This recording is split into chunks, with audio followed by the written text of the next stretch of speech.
بسم اللہ الرحمن الرحیم۔ السلام علیکم، میں ہوں محمد بلال اور آپ دیکھ رہے ہیں اپنا یوٹیوب چینل گلوئنگ پاکستان۔ آج کی ویڈیو میں ہم خاص طور پر گفتگو کریں گے کچھ ٹاپکس پر، جس میں جب سے لاہور کا جلسہ ہوا ہے تو اس کے بعد پی ڈی ایم کی جو تحریک ہے تو اس میں بہت سستی آ گئی ہے، تو اس کے کیا وجوہات ہے، اور خاص طور پر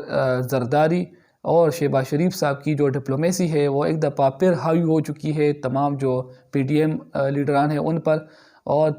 تھرڈ جو ہمارا ٹاپک ہوگا وہ ہوگا کہ عمران خان صاحب اور حکومت کیا کر رہی ہے اور کیا ان کی اسٹریٹجی ہے پی ڈی ایم کو ہینڈل کرنے کے لیے، جو کہ اب تک کامیاب ہوتی دکھائی دے رہی ہے۔ اور اس کے علاوہ مریم نواز صاحبہ بہت زیادہ ڈسپریٹ ہے، تو اس کی ان ڈسپریشن کی وجوہات کیا ہے۔ تو سب سے پہلے آج جیسا کہ آپ جانتے ہوں گے آج کسانوں کا عالمی دن ہے، تو کسانوں کے عالمی دن کے موقع پر موجودہ جو گورنمنٹ ہے تو ان میں ایک شخصیت ہے جن کو ہم خراج تحسین پیش کرنا چاہتے ہیں، کیونکہ وہ کام کر رہے ہیں کسانوں کے حوالے سے۔ ان کا نام ہے اسپیکر قومی اسمبلی اسد کیسر صاحب۔ انہوں نے ایک اسپیشل کمیٹی بنائی تھی کسانوں کے لیے، پارلیمانی کمیٹی بنائی تھی، جس میں جو زراعت کے شعبے سے وابستہ بہت سے ایسے ایکسپرٹس ہیں ان کو بھی مدعو کیا گیا تھا، اور انہوں نے چند کام کی ہے جس میں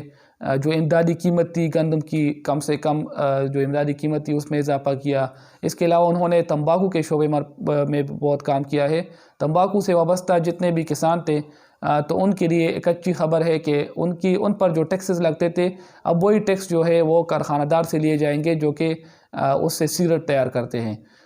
اس کے علاوہ اور بھی بہت سے جو پروجیکٹ ہے پائپ لائن میں زراعت کے حوالے سے، اس پر انشاءاللہ آگے ہم ایک پیکج کریں گے۔ اب آتے ہیں پی ڈی ایم کی تحریک کی جانب، تو الٹی ہو گئی سب تدبیریں، کچھ نہ دعا نے کام کیا۔ تو پی ڈی ایم کی جو تحریک ہے وہ بہت زور شور سے جاری تھی۔ لاہور جلسے تک جو معاملات تھے تو وہ ٹھیک رہے، انہوں نے ہائپ بھی کریٹ کیا، لیکن لاہور جلسے کے بعد ایسا کیا ہوا کہ پی ڈی ایم کی جو تحریک تھی وہ سسروی کا شکار ہو گئی۔ تو اس کے کچھ وجوہات ہیں۔ ایک تو جو دعویٰ کیا گیا لاہور جلسے کے حوالے سے، جو ہائپ کریٹ کیا گیا، جلسہ اس مطابق نہیں تھا۔ اور دوسری جو وزیر عمران خان صاحب اور ان کی جو میڈیا ٹیم کی ان کی جو اسٹریٹجی تھی، اور خاص طور پر سوشل میڈیا ٹیم نے اس طرح اس جلسے کے جو ہائپ تھا اس کو اس طرح تباہ کیا، ان کے جو بیانیہ ہے اس کو اس طرح تباہ کیا کہ اب جو اپوزیشن کے کچھ لیڈران ہیں وہ بھی چپ چپ کے خود سے کہتے ہوں گے کہ جلسہ انتہائی ناقص تھا، خراب تھا۔ ان کو بھی اب یہ بہور ہو چکا ہے، لیکن عوام کے سامنے تو نہیں کنفیس کر سکتے، لیکن ہو سکتا ہے وہ گھر میں یا جو ان کے نجی محفلیں ہوتی ہے تو اس میں وہ ضرور کہیں گے کہ جو جلسہ تھا وہ اتنا بڑا جلسہ نہیں تھا جتنا ہم نے ہائپ کریٹ کیا تھا۔ تو ان کی اسٹریٹجی تدبیریں تھی حکومت کی جو کام آئی ان کے، لیکن اپوزیشن کی جو تدبیر تھے وہ سب ناکام ہوئی۔ تو اس کے بعد ایک اور ایونٹ ہوا جو کہ تھا شہباز شریف صاحب سے ملاقات تھی بلاول بھٹو زرداری صاحب کی۔ تو وہ ملاقات جو تھی وہ انتہائی اہم تھی اس ٹائم پر جب اپوزیشن والے استعفے دینے جا رہے ہیں، تو اس حوالے سے ان کی ملاقات ہوئی شہباز شریف صاحب سے۔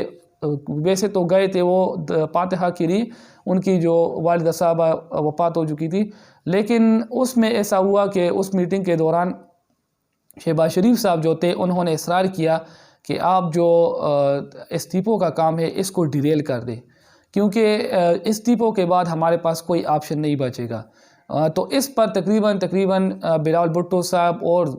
شہباز شریف صاحب کا اتفاق ہو چکا ہے، اور کچھ وقت میں آپ دیکھیں گے کہ یہ جو استعفوں کا ڈرامہ ہے اس کا ڈراپ سین ہونے والا ہے، کیونکہ بہت سے ایسے گروپ ہے پیپل پارٹی میں بھی ہے اور نون لیگ میں بھی ہے جو کہ استعفوں کے حق میں نہیں ہے، کیونکہ وہ جانتے ہیں اگر وہ استعفے دیں گے تو ان کی پارٹی سندھ میں جہاں پر پیپل پارٹی کی گورنمنٹ ہے تو بہت سے لوگوں نے ضمنی الیکشن وغیرہ میں ان کا ساتھ نہیں دیا تھا، تو اس حوالے سے جو ہے وہ استعفوں کے حق میں نہیں ہے کہ وہ کہتے ہیں کہ اگر ہم استعفے دے دیں ایسا نہ ہو کہ ہماری جو گورنمنٹ ہے سندھ میں پیپل پارٹی کی وہ ہمارے خلاف اس کو استعمال کرے۔ دوسرا جو پیپل پارٹی کی سندھ گورنمنٹ ہے انہوں نے باقاعدہ الیکشن کمیشن میں ایک درخواست جمع کیا ہے جس میں انہوں نے ڈیمانڈ کیا ہے کہ کچھ حلقے جو ہے وہ خالی ہو چکے ہیں تو اس پر دوبارہ ضمنی انتخابات کرائے جائے۔ تو ایک بہت اہم ڈیولپمنٹ ہے اس دوران کہ استعفوں کا معاملہ چل رہا ہے،